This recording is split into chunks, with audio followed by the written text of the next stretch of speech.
संतप्त मानस शांत हों, जिनके गुणों के गान में वे वर्धमान महान जिन विचरे हमारे ध्यान में। नमः समय साराय स्वानुभूत्या चकास्ते चित स्वभावाय भावाय सर्वभावांतरच्छदे। समय सार परमागम की चर्चा चल रही है, जिसमें आरंभ से लेकर मोक्ष अधिकार तक की चर्चा अपन ने की। यह तो पहले ही बताया जा चुका है कि आचार्य अमृतचंद्र ने इस समय सार ग्रंथादिराज को आत्मख्याति टीका में सबसे पहले नाटक के रूप में प्रस्तुत किया, उसका नाटकीकरण किया। और उसके बाद तो फिर बनारसीदास जी ने नाटक समय सार लिखा और धीरे धीरे यह ग्रंथ नाटक समय सार के नाम से ही प्रसिद्ध हो गया। फिर बाद में भेद करने के लिए जो हिंदी में बनारसीदास का जो समय सार था उसको नाटक के नाम से कहने लगे और इसे अकेला समय सार कहने लगे। इन नाटकों में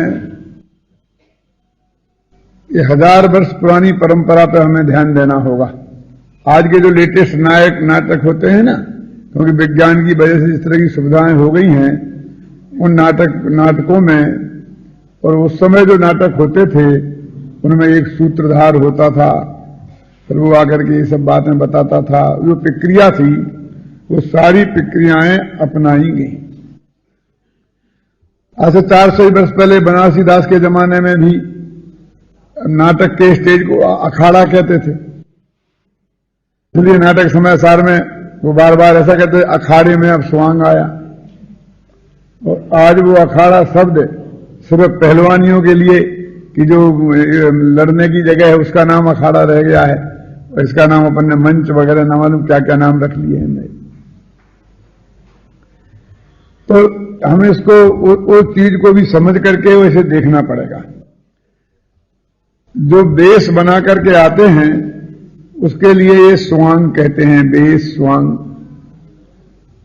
और इसमें बार बार इस बात पर वजन दिया है कि अपन सर्वसिद्ध अधिकार शुरू करने वाले हैं कि ये सब स्वांग हैं। जीव अजीव से लेके मोक्ष तक सब स्वांग थे, माने ओरिजिनलिटी नहीं थी। जिस भगवान आत्मा की, जिस सर्वसिद्ध ज्ञान की बात हमें करना है वो बात तो अब हम करेंगे। अभी तक तो ये भगवान आत्मा अनेक स्वांगों में हमारे सामने प्रस्तुत हुआ।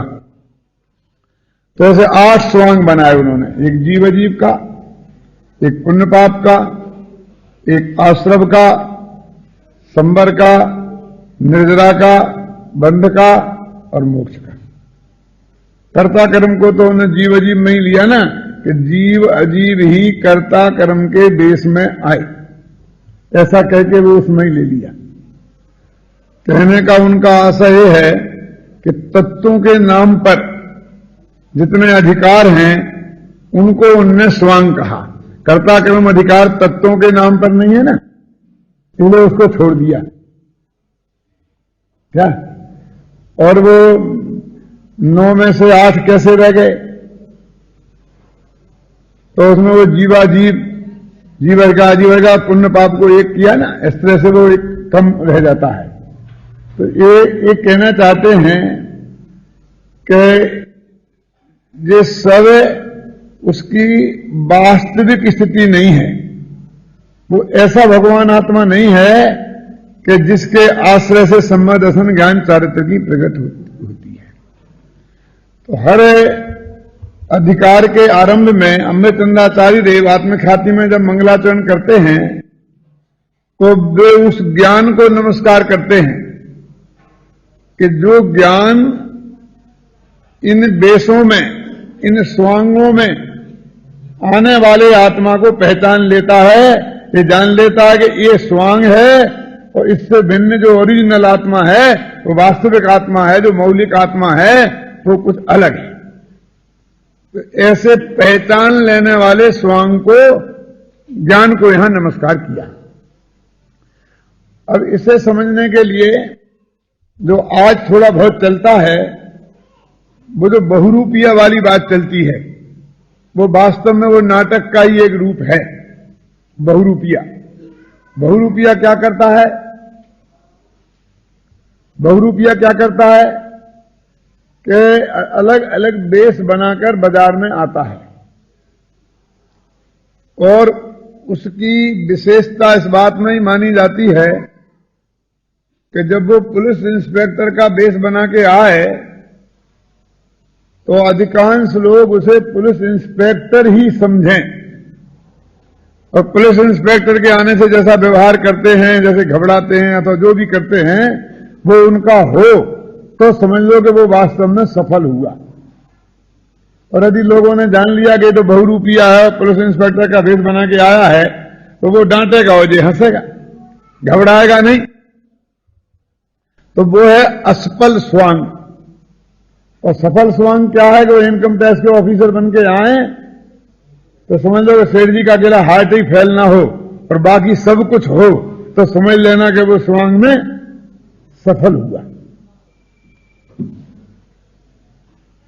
अब इस नाटक समय सार में वो क्या कहते हैं कि जो उसको पहचान लें कि ये तो बहुरूपिया है और वेश बना के आया है, वे तो हैं ज्ञानी। और जो नहीं पहचान पाए और उसे वो ही समझ करके हैं, वो हैं अज्ञानी, और वो दुखी होंगे। इसलिए वो हर अधिकार के आरंभ में उस ज्ञान को नमस्कार करते हैं कि जो ज्ञान इस स्वांग को पहचान लेता है। और हर अधिकार के अंत में लिखते हैं इति बंधो निष्क्रांता, ये बंध निकल गया, अब ये निकल गया। अब मोक्ष को भी लेंगे, मोक्षो निष्क्रांता, मोक्ष निकल गया। तो मोक्ष निकल जाने के लिए है कि रखने के लिए है? मोक्ष तो अनंत काल में हम रहने के लिए है। यहां मोक्ष को भी निकाल दिया, क्योंकि दृष्टि के विषय में से निकालना है ना मोक्ष को भी, उसमें भी अपनापन स्थापित नहीं करना है ना। तो मोक्ष के साथ भी लिख दिया मोक्षो निष्क्रांता। तो वो जिसकी दुकान पे जाकर के बहुरूपिया रौब गांठता है, रोकर दिखाओ वही दिखाओ, ये सब कुछ करता है, तो जो नहीं पहचान पाता है वो तो आओ भगत करता है, दौड़ता है, वही दिखाता है, सब कुछ करता है। और जो पहचान लेता है वो मुस्कुराता है, कुछ उसका आज्ञा नहीं मानता है, तो वो उसी वक्त वहां से आगे बढ़ जाता है। तो एक सेकंड भी वो वहां ठहरता नहीं है। क्यों कि अब ज्यादा ठहरा तो पोल खुल जाएगी, माने इसने तो जान ही लिया, लेकिन जो ऐसा व्यवहार करेगा मेरे से तो अड़ोस पड़ोस वाले देखकर वो भी जान लेंगे कि मैं बहुरूपिया हूं, तो अगली दुकान पर भी मेरा जो मुझे करना है वो काम नहीं होगा। इसलिए वो उसी वक्त वहां से निकल जाता है, पहचानने वाले के सामने एक सेकंड भी खड़ा नहीं रहता, वहां पर वो नाटक नहीं करता। तो ऐसे ही कहते हैं कि पूरे अधिकार में वर्णन किया उस ज्ञान का, और अंत में उस ज्ञान ने जान लिया और वो जाना, और बंध निष्क्रांता, मोक्ष निष्क्रांता, आश्रम निष्क्रांता। तो कहने का अर्थ है कि जब ज्ञान का उदय होगा तो ये आश्रम आश्रम भेद रूप जो विकल्प हैं एक खड़े नहीं रहेंगे और भगवान आत्मा का अनुभव हो जाएगा। ये इस प्रकार से इन्होंने स्वांग की चर्चा की।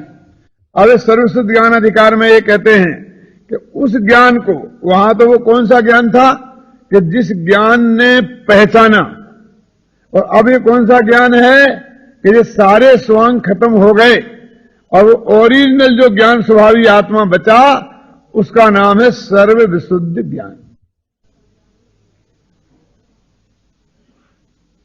ज्ञान ने अपनी तीक्ष्ण प्रज्ञा छेनी से वो सब भेद डाल दिया ना, कहते बंध में और आत्मा में भेद डाल दिया, मोक्ष में और आत्मा में भेद डाल दिया। ये जान लिया ना उसने, इसमें आत्मा जे है और बंध है। इसलिए बार बार वो कहते हैं इन दोनों को भेद विज्ञान, प्रज्ञा रूपी करवत, प्रज्ञा रूपी कैंची, छेनी, जो भी उसके नाम अपन को देने हो, वो सब उन्होंने बार बार कही कि वो ही एक साधन है। मोक्ष में अधिकार में कहा था ना, और उससे जान लिया तो अब क्या बचा कि वो भगवान आत्मा बचा जो त्रिकाली ध्रुव है, सर्व शुद्ध ज्ञान है। तो अब फिर एक बार निष्कर्ष के रूप में वो कहते हैं कि वो क्या रहा, तो यहां से ही शुरू करते हैं कि वो भगवान आत्मा अकर्ता अभोक्ता है। यद्यपि ये बात कर्ता कर्म अधिकार में कही थी और सबसे बड़ा अधिकार कर्ता कर्म अधिकार था, फिर भी जब उपसंहार के इस अधिकार में आए तो फिर उसी विषय को उनने उठाया। क्या कि तू ये निर्णय कर कि अब तेरे का जो बचा है तू, तो वो कैसा आत्मा बचा है, तो कहते वो अकर्ता अभोक्ता आत्मा बचा है। तो कैसा आत्मा बचा है? ज्ञाता दृष्टा आत्मा बचा है, वो पर का कर्ता भोक्ता नहीं है। इसमें सर्वशुद्ध ज्ञान अधिकार में 2-3 स्टेप हैं जहां आचार्य अपनी करवट बदलेंगे। आज मैं जो व्याख्यान कर रहा हूं अभी, वो तो एक लाइन पर चलेगा, और जो दूसरा व्याख्यान आएगा वो करवट बदल के आएगा। तो उससे आप घबराना नहीं कि क्या हो रहा है, मैं सब उस वक्त बताऊंगा कि क्या कहना चाहते हैं।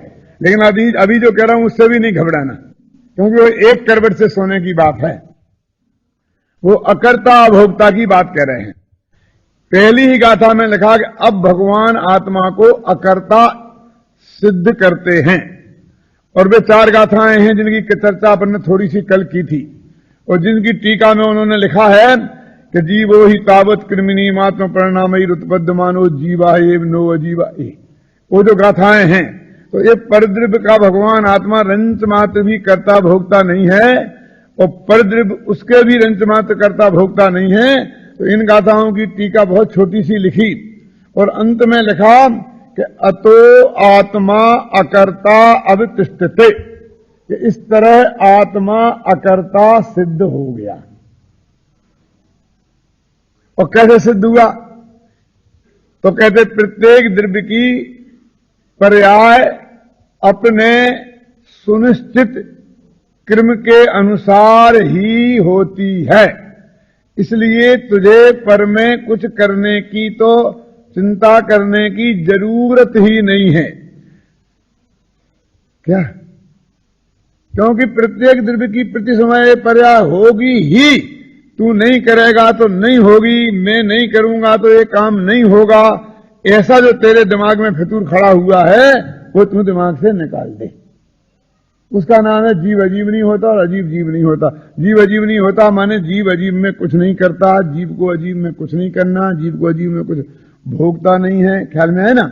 जीव अजीब का स्वामी नहीं है, इसलिए तेरे को उसकी कोई फिक्र नहीं करना कि साहब आप बात तो कहते हो कि ये सब ठीक है कि मुझे कुछ नहीं करना, लेकिन मुझे ये बता दो कि इसका कौन करेगा, तो फिर मैं निश्चिंत हो जाऊं। देखो मेरे पास एक छोटा 2 वर्ष का बच्चा है और इसको मैं बराबर संभालने में लगा रहा हूं, और मैं ये समय सार की बात सुनने में उपयोग नहीं लगा पा रहा हूं। तो आपने कहा कि देखो पंडित जी आपको समय सार समझना है ना, तो इस बच्चे का विकल्प छोड़ो। क्या? अब आप बिल्कुल मेरी बात ध्यान से सुनो तो आपकी समझ में आएगी कि भाई बहुत अच्छी बात कहते हो कि बच्चे को कौन संभालेगा, बताओ, मुझे बता दो कि ये देखेगा तो फिर मैं निश्चिंता ही होकर सुनूंगा, और कोई नहीं देखे तो मैं निश्चिंत नहीं हो सकता। कहीं ऐसा हो गया तो, कहीं ऐसा हो गया तो, कहीं ऐसा हो गया तो, ये तो वाला प्रश्न खड़ा होता है ना। तो ऐसे ही कहते हैं कि तुम तो बिल्कुल निश्चिंत हो से पर की तरफ से छोड़ दो अपने उपयोग को और अपने आत्मा में जाओ, उसे जानो देखो और कुछ मत करो। तो वो कहता है ये बताओ कि इसका फिर करेगा कौन कल से। तुम मेरे से कहते तो हो कि निश्चिंत हो जाओ, कैसे निश्चिंत हो जाओ, लेकिन अगली व्यवस्था तुम मेरे को बताते ही नहीं हो कि ये करेगा, और मैं जरा उसे देख भी लूं करते हुए कितना जिम्मेवार आदमी है। नहीं तो वो ये कह कि आप निश्चिंत रहो, मैं सब करूंगा, और मैं जब निश्चिंत हो जाऊं तो वो मेरे से पहले वो निश्चिंत हो जाए, अगर वो बच्चा चाहे मरे जिए, ऐसा नहीं चलेगा। मुझे इतना बेवकूफ मत समझो। क्यों? मुझे संभालने वाला बताओ, और उसे संभालते हुए मैं साल से महीना तो देख लूं अपनी आंखों से, तो मैं शांति से मर सकूं। इसे शांति से जिंदा नहीं रहना है, इसे शांति से मरना है। नाराज मत होना नहीं। जीवन भर तो अशांत रहना ही है ना। दोनों जीना दोनों सीना तो है ही से, उसके पहले से रिटायर्ड होना नहीं है। ख्याल में आया ना। इसकी फिक्र तो मेरे मरने के बाद क्या होगा उसकी है। मेरे से बहुत लोग कहते हैं, यहीं आगे कहते हैं, आप एक बात मुझसे, वो आए थे ना विश्वविद्यालय के, लाडनू विश्वविद्यालय के 2-3 प्रोफेसर, तो कहते साहब मैं एक बात पूछता हूं, आपने अपने बाद क्या किया, क्या तैयार किया, किसको तैयार किया, क्या तैयार? मैंने कहा मैं अपने बाद के पहले ही सब छोड़ना चाहता हूं, और आप मेरे मरने के बाद की जिम्मेवारी मेरे माथे मर रहे। अभी तक मुझे इतना तो है कि मरने से छुटकारा मिल जाएगा कोई भी काम से। अब तुम तो कहते मरने के बाद का इंतजाम भी करके बताओ मेरे को, तब मैं मानूं। तो हम इतना 7 पीढ़ी का इंतजाम करने के बाद में भी 8 पीढ़ी की चिंता करने वाले लोग हैं। आचार्य कहते हैं कि भाई वो प्रत्येक द्रव्य का किस वक्त क्या परिणमन होगा वो बिल्कुल सुनिश्चित है। इसलिए क्रमबद्ध पर्याय की चर्चा समय सार में अमृतचंद्राचार्य ने डाली संकेत के रूप में। तुम बिल्कुल, क्योंकि हम निश्चिंत होते ही नहीं है कि बिल्कुल नक्की है कि वो नक्की तो है और नक्की होगा वही होगा, लेकिन उसे कोई करेगा ना तब होगा ना। ये भी तो है, साथ में निमित्त भी तो होता है ना। भले ही करता नहीं हो लेकिन होता तो है ना। तो मुझे होगा जो बता दो ना। तो वो कहते कि निमित्त भी नक्की है। वो उस द्रव्य का जो होना है, उस होने का वो जो निमित्त बनेगा वो निमित्त भी नक्की है। मैं तो छोड़ दूं, क्यों प्रदीप जी, लेकिन विद्यालय चलेगा कि नहीं फिर बाद में? क्या आप बिल्कुल छोड़ दो, सब बिल्कुल क्रमबद्ध है, भगवान के ज्ञान में झलका होगा वो सब होगा, तो निमित्त भी तो होगा। तो उन्हें वो निमित्त तो बताओ कि भाई ये चलाएगा, ये निमित्त रूप से सही, ना कहीं कर्ता के रूप में। कि मैंने कब कहा कि चलाएगा, चलाएगा क्या निमित्त होगा? मैंने तो ये कहा है, भगवान कहते हैं कि ये चलना होगा तो चलेगा और बंद होना होगा तो बंद होगा। ये मैंने कब कहा कि चलेगा? इसमें भ्रम हुआ था खड़ा।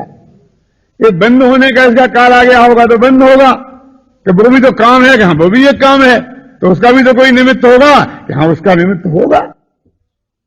अब मुझे 4 संवाद पता नहीं है तो 5वां संवाद का मैं क्या बताऊं? जब मुझे यही पता नहीं है कि ये चलेगा कि नहीं चलेगा, इसका क्या हो रहा, तो उसका निमित्त कौन होगा ये मैं कैसे बता सकता हूं? बोलो। तुम्हारी निश्चिंताई का आधार ये नहीं होगा, कौन सा, कि ये तो चलेगा ही, आप चिंता मत करो, कोई ना कोई आएगा और चलाएगा।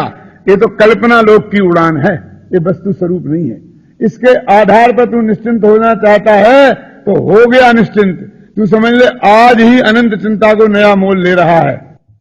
क्या कि चिंता मत करो, कोई ना कोई चलाएगा, ये कोई ना कोई चलाएगा माने नहीं चले ये तेरे को स्वीकार नहीं है, माने वस्तु का स्वरूप स्वीकार नहीं है। जो होना है वो तुझे स्वीकार नहीं है। होना तो यही चाहिए कि ये चलना चाहिए। ख्याल में आए ना? अब इसके बारे में तुम बताओ। और वस्तु स्वरूप क्या है कि जो होना होगा वो होगा और नहीं होना होगा वो नहीं होगा। वस्तु स्वरूप ये। चंद जी साहब, एक ख्याल में आई ना बात? ये बहुत मार्मिक है। लोग कहते तब अकर्ता की तरफ तू जाएगा। तो एक तो परिद्रव्य ऐसा कह के कि जीव अपने कृमि निमित्त आत्म परिणामों से उत्पन्न होता हुआ जीव है, अजीब नहीं, और अजीब अपने कृमि निमित्त परिणामों से उत्पन्न होता हुआ अजीब है, जीव नहीं। तो पर के में क्या होना वो तो तेरी बिल्कुल खत्म है। और पर में कितनी चीजें शामिल है, वर्ण आदि से लेकर राग आदि तक, वो सब समझ लेना। तो 29 प्रकार के जो भाव हैं जीवादिकार में बताए थे वो सब पर हैं, और उसमें तेरे को कुछ नहीं करना। ये अकर्ता की बात हुई।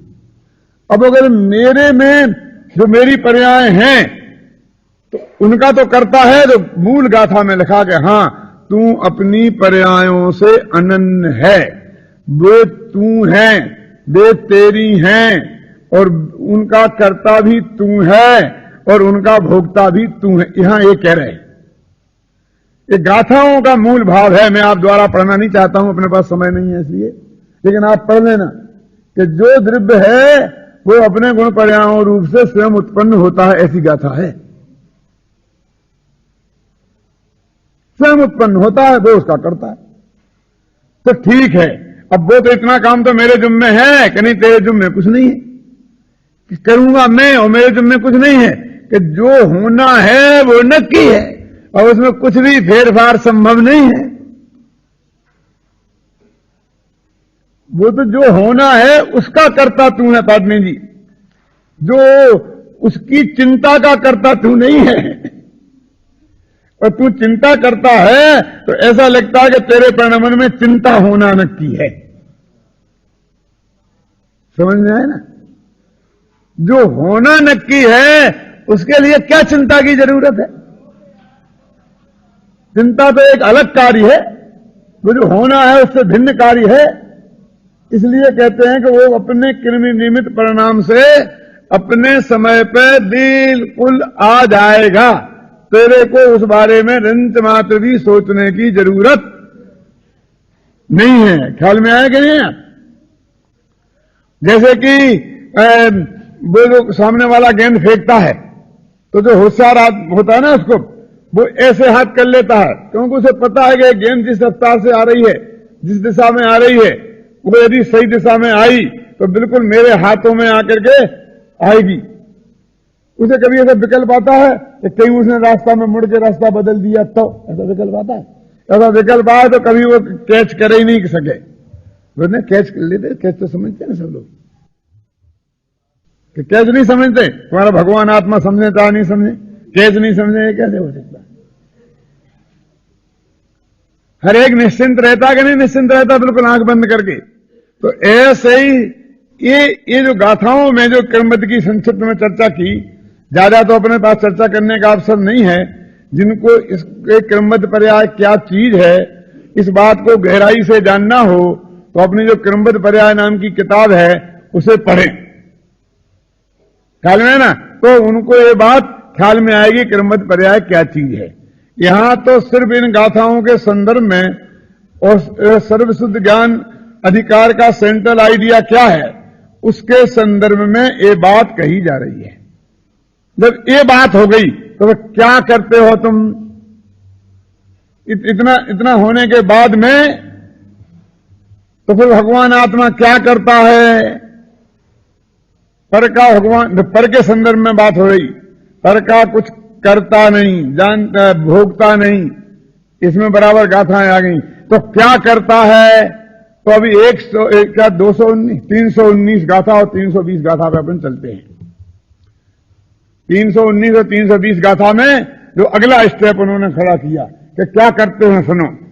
नबी कुब्बई नबी बेयई नानी कम्माई बहुबारायम ज्ञानई पुण्य कम्य फलम बंधम पुण्य पुण्य पावंच जित्थी रहे वनाणम अकार्यम त अवेदयम चेवे जानई बंधव मोक्षम कम उदय निज्जरम चेवे। बहुत स्पष्ट है। क्या कहते हैं कि नबी कुब्बई नबी बेयई, ये भगवान आत्मा ना करता है और ना भोगता है। किसके बारे में बात है कोमल सिंह जी?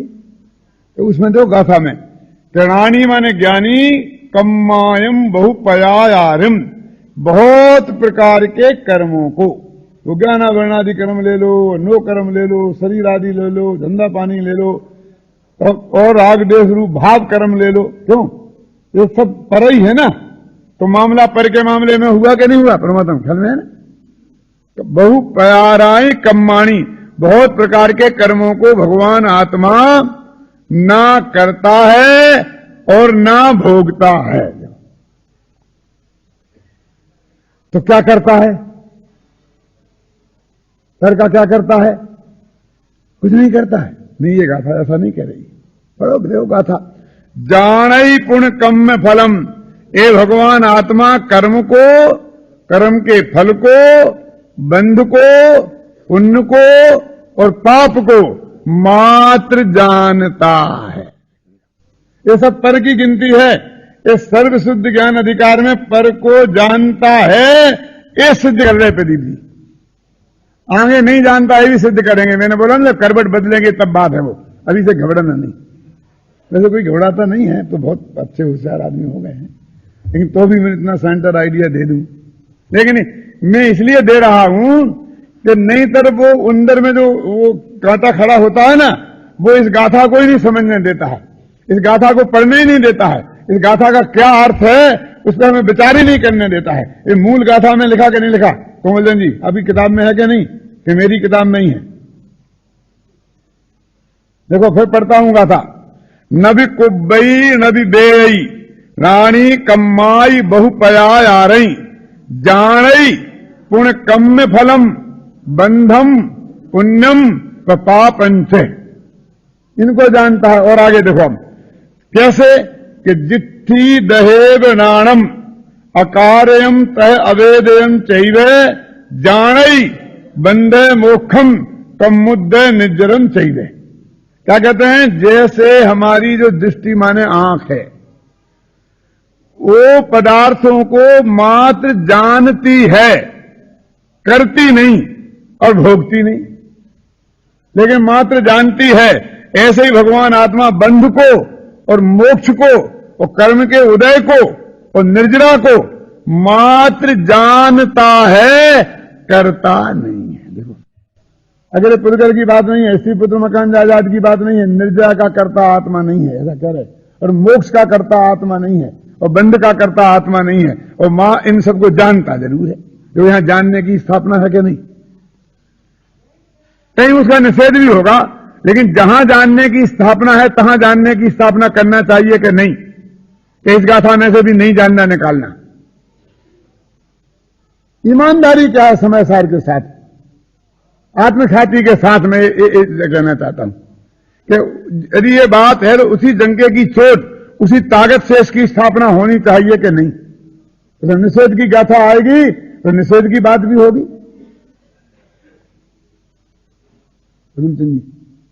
देखो क्या कहते, जिट्ठी दहेई वेणाणम। अब उन्होंने उदाहरण दिया बहुत अच्छा अग्नि का, कि अग्नि को ईंधन क्या करता है? जलाता है। ईंधन अग्नि के जलाने की क्रिया का करता है। सुनो, और दूसरा उदाहरण दिया है कि वो क्या है? भोगता है ना।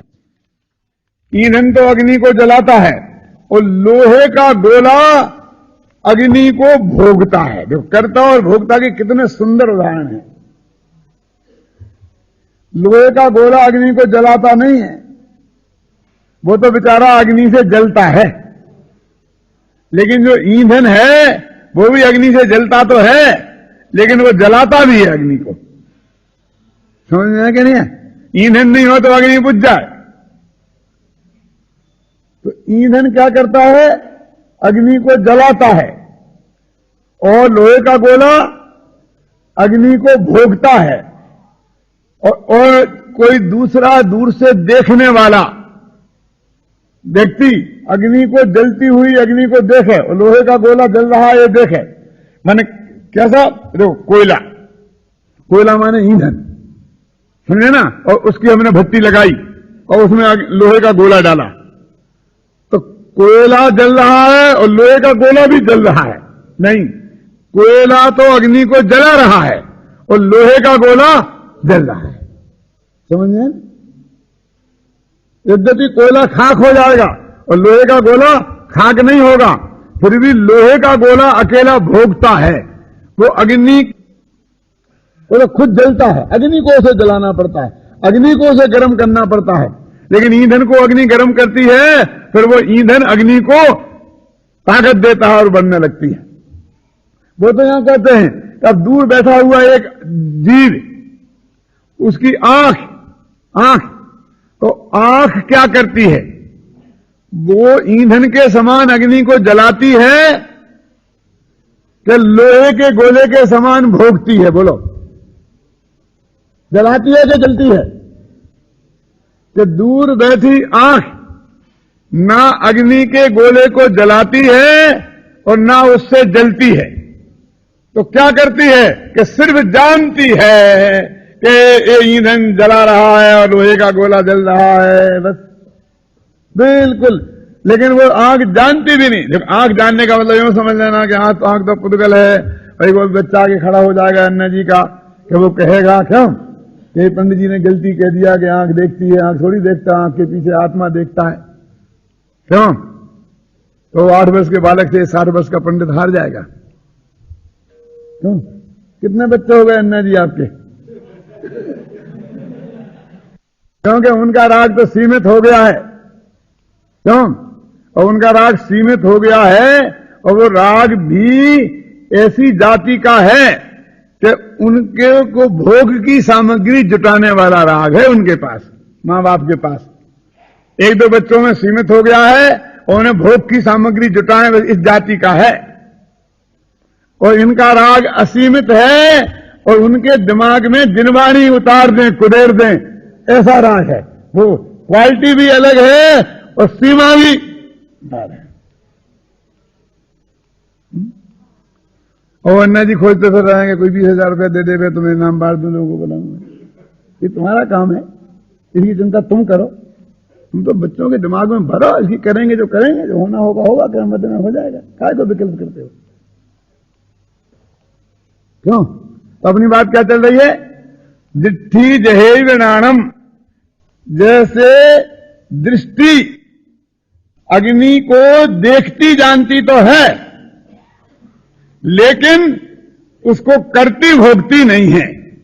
ऐसे ही नाणम, ज्ञानी का ज्ञान काय को, कर्म को, उसके उदय को, उसकी निद्रा को, उसके बंध को, उसके मोक्ष को देखता जानता तो है, करता भोगता नहीं है। ये गाथा ने ये सिद्ध किया। 120वीं गाथा तो अपने यहां बहुत प्रसिद्ध है। जयसेनाचार्य ने बहुत लंबा लंबा इस पर विस्तार से सारी बात लिखी। असलियत में बात क्या है कि पादनी जी, जयसेनाचार्य ने मोक्ष अधिकार यहां खत्म किया है, अमृतचंद्राचार्य ने तो वहां खत्म कर दिया, और वो यहां तक मोक्ष अधिकार मानते हैं और इसके बाद सर्वशुद्ध ज्ञान अधिकार मानते हैं। हमारे पूर्वाचार्य लोग बहुत ही शब्द और बहुत ही चिंतक थे। वो अपने पूर्वाचार्यों के प्रति भगवान जैसी श्रद्धा रखते थे, उनकी एक एक बात को प्रमाण मानते थे, और जो बात उनकी नई समझ में आती थी उसे भी बड़ी दृढ़ता के साथ में रखते थे कि एक अर्थ ऐसा भी हो सकता है।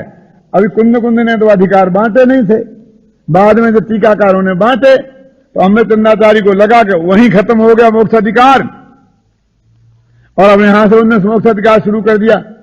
ये सर्वशुद्ध ज्ञान अधिकार में ले लिए गाथाएं 308 से लेकर के, और इनने वो 320 पे जाकर के खत्म किया।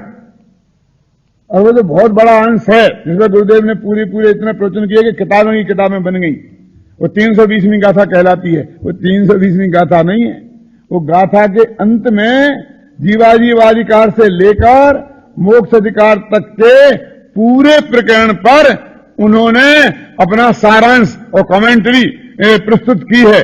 वो है वो भाग्य से 320 गाथा के बाद लिखी गई, टीका लिखने के बाद, क्योंकि उसमें जो चर्चा है वो 320 गाथा की विषय वस्तु नहीं है। वो विषय वस्तु जो पूरे समय सार की है, लेकिन वो 320 गाथा में ये लिखा, 320 गाथा में ये लिखा, जो बातें उसमें लिखी हैं वो 320 गाथा में है ही नहीं। मूल गाथा में हम पढ़ते हैं तो कैसे हो, इसमें कैसे हो सकता है? लेकिन वो हमारे दिमाग में घुस गई बस वो बात। कोई देखता तो है ही नहीं 320 गाथा में क्या है। तो 320 गाथा में तो मालूम क्या कर रहे हैं, उसमें तो मालूम और भी आगे तक की सब बातें लिख दी उन्होंने। और इसमें तो ये कह रहे हैं कि यहां कर्ता और भोक्ते का निषेध कर रहे हैं प्रदीप जी, और जानने का समर्थन कर रहे हैं, सिद्ध कर रहे हैं उसे डंके की चोट। जानता भी नहीं, ऐसा नहीं कह रहे हैं। क्या कह रहे हैं?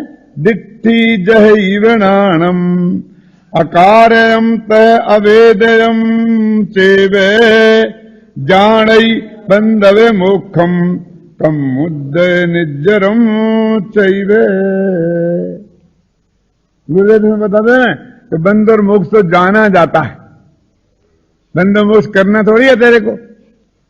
क्यों बंध और मोक्ष जैसे भिन्न तत्व है ना, मुझे मोक्ष तो प्राप्त करना ही है। क्यों छपरा जी करना है कि हो गया काम? नहीं होने वाला है तुम्हारा काम। मोक्ष तो तुम्हें जब होगा तो तुम्हारा ज्ञान उसे जानेगा, बस तुम्हारे जुम्मे इतना है। तुम्हें मोक्ष के लिए कुछ नहीं करना है, क्योंकि मोक्ष के कर्ता तुम हो ही नहीं। मोक्ष तो परतत्व है ना, द्रव्य मोक्ष के भी कर्ता नहीं हो और भाव मोक्ष के भी कर्ता नहीं हो, द्रव्य बंध के भी कर्ता नहीं हो, भाव बंध के भी कर्ता नहीं हो।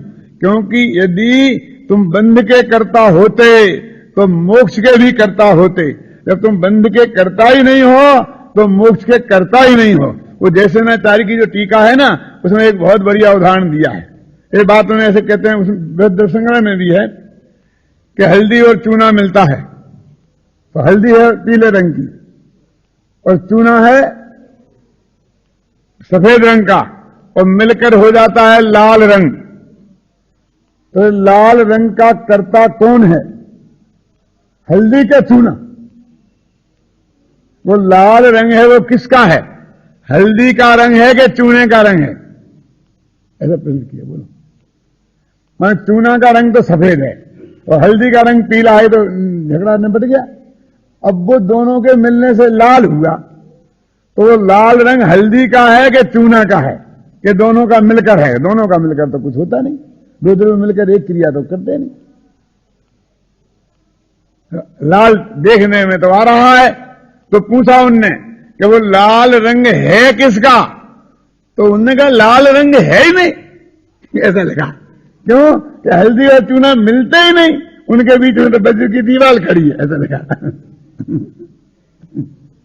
जब मिल गए कि अज्ञानी को मिले दिखे होंगे, वो मिले मिलाए लाल रंग में ज्ञानी जन तो चूने को सफेद रंग रूप ही देखते हैं और हल्दी को पीली रंग रूप ही उस मिले हुए में भी देखते हैं। ऐसा लगा।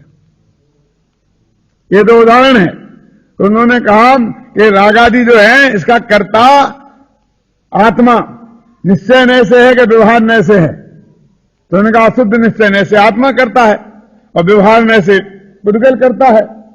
तो उन्होंने कहा परम शुद्ध निश्चय नय से कौन करता है? फिर से बोलो क्या? तो उनका परम शुद्ध निश्चय नय से रागादि होते ही नहीं, उनका कर्ता कौन हो गया? तो परम शुद्ध निश्चय नय में तो रागादि की सत्ता ही नहीं है। वो तो त्रिकाली द्रव्य भगवान आत्मा के अलावा कुछ देखता ही नहीं है। उसकी दृष्टि में तो रागादि उत्पन्न ही नहीं हुए, हल्दी और चूना मिले ही नहीं। परम शुद्ध निश्चय नय तो हल्दी और चूना को मिला हुआ कभी देखता ही नहीं, वो तो जुदा जुदा ही देखता है। क्या कह रहे? इसी गाथा की टीका में लिखा है, ये सर्वसिद्ध ज्ञान अधिकार कि ये जो तू तो बिल्कुल अकर्ता अभोक्ता है, यह अकर्ता अभोक्ता की सिद्धि है। इति अकर्ता अवतिष्ठते तथैव भोक्ता अवतिष्ठते, ऐसा बार बार कहा। इस तरह भगवान आत्मा अकर्ता सिद्ध हो गया, इस तरह भगवान आत्मा अभोक्ता सिद्ध हो गया। अब देखो आगे चलो, कहते क्यों? फिर उसी पे कहते हैं ये तु कर्तारमात्मानम पश्यन्ति तमसा तथा सामान्य जनवत्ते साम न मोक्षोपि मुमुक्षुताम। 199 मां कलश आचार्य अमरचंद्र का बहुत मार्मिक है। ये आगामी गाथाओं की टीका गाथाओं का उत्थान का रूप कलश है। मालूम क्या कहते हैं? ये तु कर्तार मात्मानम तमसा तथा पश्यन्ति। अपने अज्ञान अंधकार के कारण जो लोग आत्मा को पर का कर्ता मानते हैं, पर कर्तृत्व की बात ही है ना, वे लोग मुमुक्षुताम, भले ही मोक्ष की इच्छा रखते हों, लेकिन उन्हें कभी मोक्ष की प्राप्ति नहीं होगी। मुमुक्षुओं को मोक्ष नहीं मिलेगा। कैसे नहीं मिलेगा? कि सामान्य जनवत तेसाम, जैसे रस्ता पुरुष गली में चलने वाले सामान्य लोग हैं ना, जैसे उनको मोक्ष की प्राप्ति नहीं होगी, ऐसे ही इन लोगों को भी मोक्ष की प्राप्ति नहीं होगी। भले ही वो ग्रस्त हो, अनुवृत्ति हो, महावृत्ति हो, मुनि हो, कुछ भी हो, लेकिन उनको भी मोक्ष की प्राप्ति नहीं होगी उन्हीं के समान। कौन? किनको? कि जो इसको कर्ता मानते हैं उनको नहीं होगी। अब मान लीजिए एक किन गाथाओं की उत्थान कहा है, देखो, लोयस्य कुणई बिन्नु, ये 321, 322, 323। समना सुर नरे त्रियमानुषे सत्ते समणाणम पिये अप्पा यदि कुब्बदि छब्बे काये लोय समणाणमेयम सिद्धंतम जयण दीसई विशेषो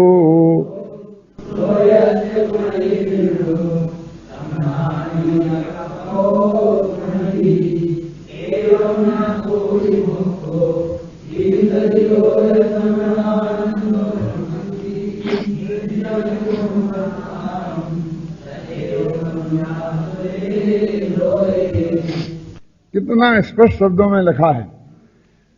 लोयस्य कुणई बिन्नु, वो सामान्य जनवत का अर्थ है कि लोक की रक्षा करने वाला विष्णु है, ऐसा जो लोग मानते हैं। क्या कुछ लोग ऐसे हैं ना जगत में कि लोयस्य कुणई बिन्नु, तो यहां पर कुणई में तो करना होता है, लेकिन करना का अर्थ रक्षा करना है। क्यों लगाना रक्षा करना? क्योंकि विष्णु लिया ना, ब्रह्मा लेते तो हम करना मानते, महेश लेते तो नाश करना मानते, क्योंकि लोक में विष्णु को रक्षा का कर्ता माना है।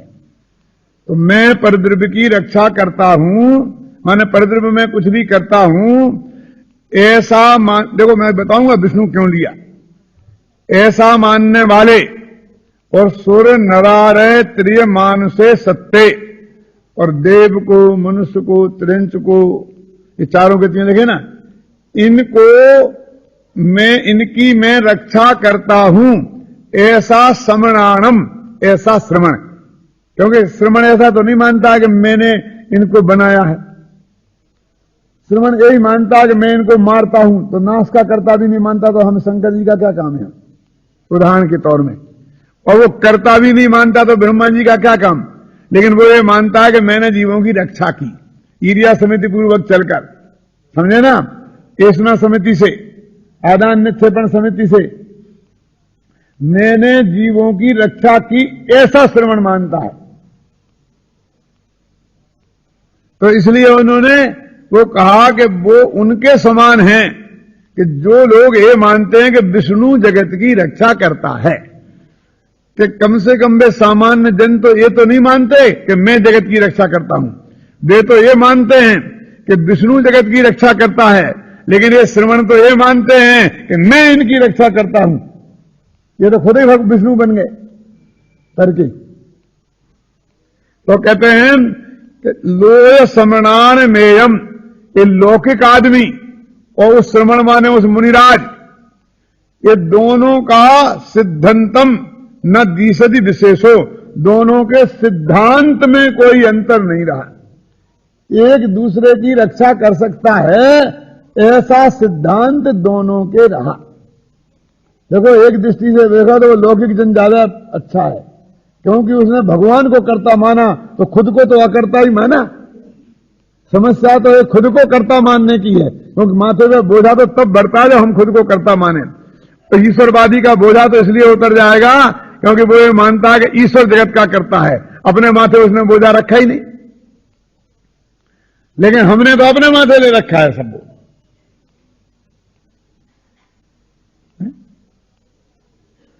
उनका तो भगवान आगे बचा लेगा, हमारा तो भगवान दौड़ के आएगा नहीं बचाने के लिए, इसलिए हमको ही बचाना पड़ेगा। क्यों?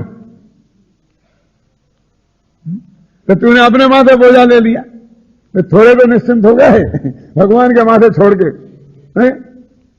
लोयस्य कुणई बिन्नु सुर नारे त्रिय मानसे सत्ते समणाणम पीरप्पा यदि कुणरी छब्बे एक आए। और श्रमण भी ये कहते हैं कि छह काय की रक्षा मैं करता हूं, तो वह लौकिक जन और वे श्रवण, इन दोनों के सिद्धांत में कोई अंतर दिखाई नहीं देता।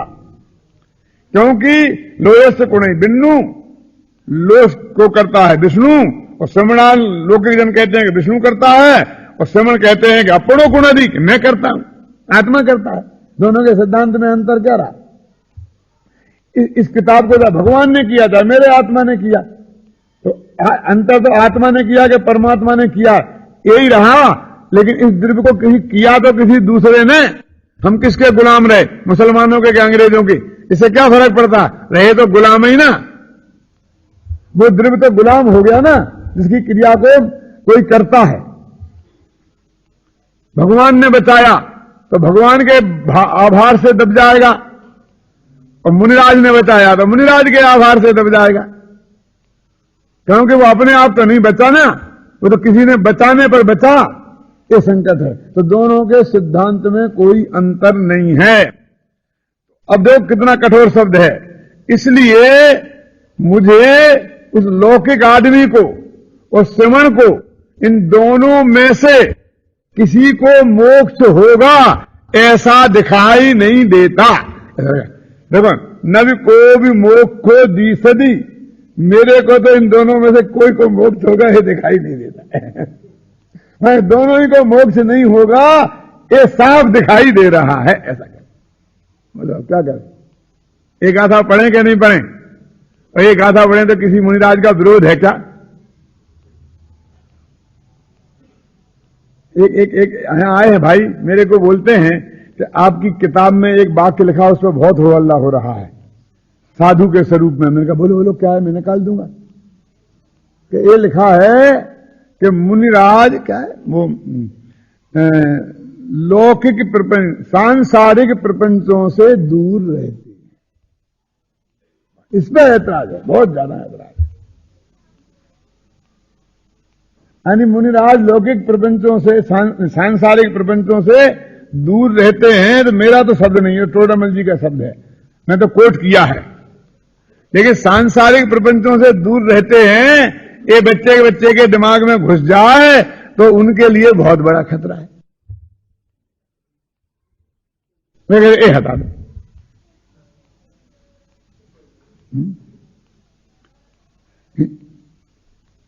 गजब हो गया कि सांसारिक प्रपंचों से दूर रहते हैं। फिर ये पढ़े तो एक आधा ही हटवा दो फिर। लेकिन ये कहते दो तो किनके समान, क्या हमें तो उस गली में चलने वाला साधारण आदमी जो विष्णु को जगत का कर्ता मानता है वो, और वे मुनिराज, मुझे दोनों को मोक्ष नहीं दिखता है कि दोनों को मोक्ष होगा। नित्यम कुब्बताणम दसदई मानसा लोहे, देव स्वर मनुष्य लोग को करने वाला, अपने को मानने वाला, जो वो विष्णु को कर्ता मानने वाला हो, ये इसको मानने वाले मैं रक्षा करता हूं, उन दोनों में से मेरे को कोई को मोक्ष नहीं दिखता है। कितना कठोर लिखा है देखो।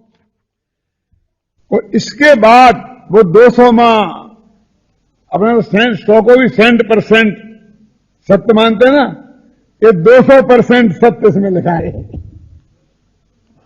200वां कलश है। और इसके बाद लिखा कौन कि नास्ति सर्वोपि संबंधो पर द्रव्यात्म तत्वयो कर्ति कर्मत्व संबंधा भावे तत्कर्तिता कुता। कि इसलिए मैं घोषणा करता हूं कि पर द्रव्य में और आत्मा में कोई भी संबंध नहीं है। जब कर्ति कर्म संबंध नहीं है तो फिर ये आत्मा पर का कर्ता कैसे हो सकता है? अब मैं एक पूछता हूं प्रदीप जी कि इस 200 में, इस कलश में से कि आप सब संबंधों का तो निषेध करते हैं, एकत्व, ममत्व, स्वामित्व, क्यों कर्तृत्व, भोक्तृत्व, और ज्ञाता के संबंध को क्यों नहीं निषेध करते हैं?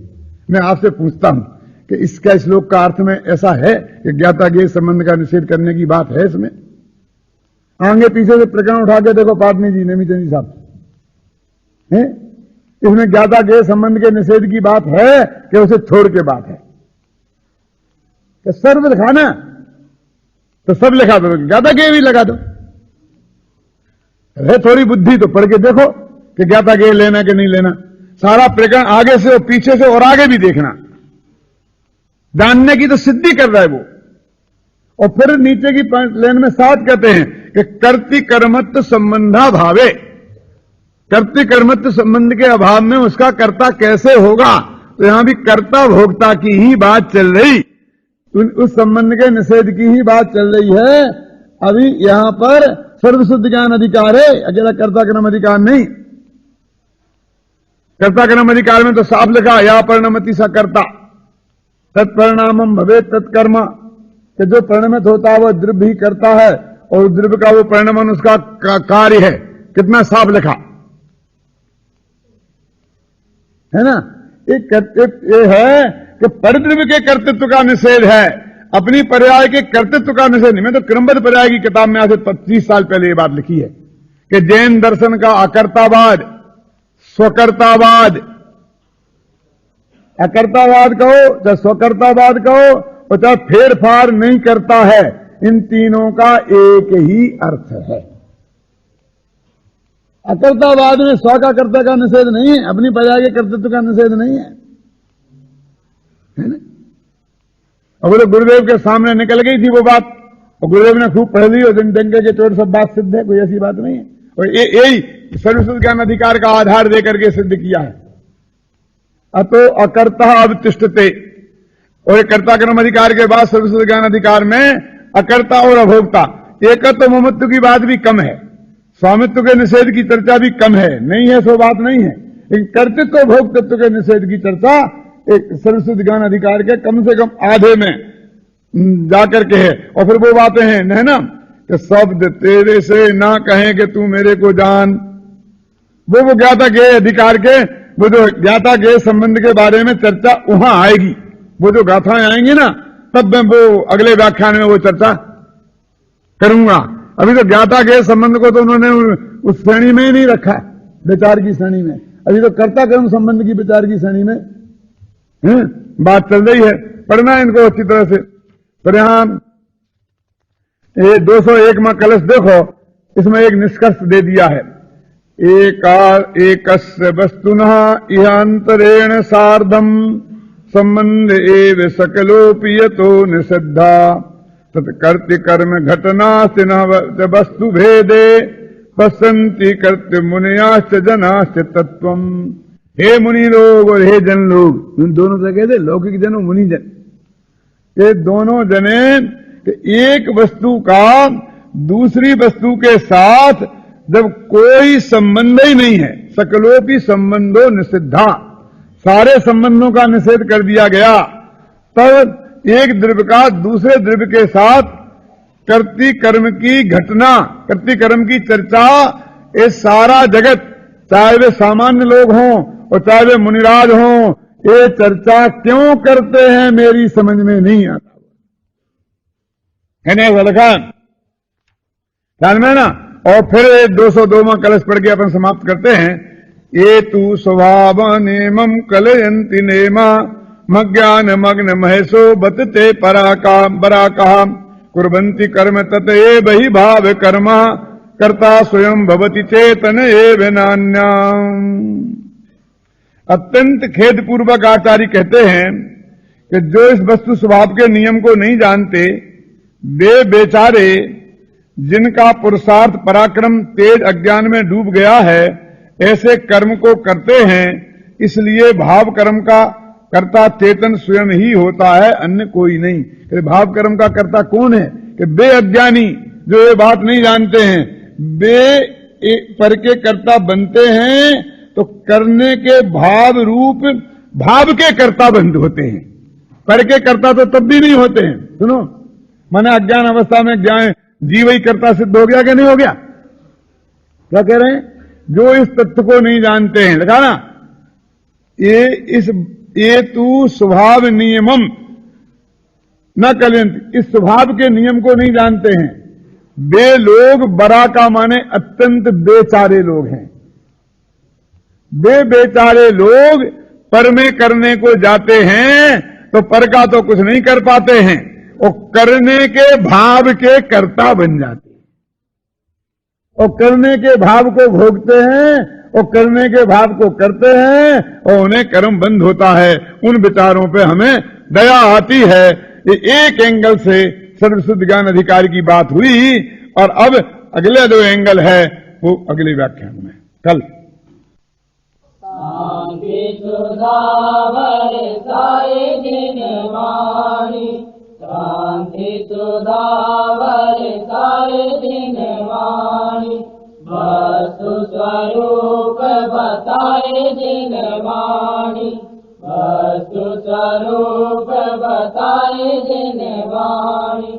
पूरा पर सब दोष रहित, पाप क्रिया से शून्य सोचे, परमागम कहलाए दिन वाणी, शांति सुधा बरसाए दिन वाणी। परमागम भाग्यों को अर्पण, मुक्ति बधू के मुख का दर्पण, भव सागर से ताए दिन वाणी, शांति सुधा बरसाए दिन वाणी। राज रूप अंगारों द्वारा, महाक्लेश पाता जग सारा, सजल मेघ बरसाए दिन वाणी, शांति सुधा बरसाए दिन वाणी। सत्य तत्व का ज्ञान कराए, अचल विमल निज पद दर्शावे, सुख सागर लहराए दिन वाणी, शांति सुधा बरसाए दिन वाणी। वस्तु स्वरूप बताए दिन वाणी, शांति सुधा बरसाए दिन वाणी।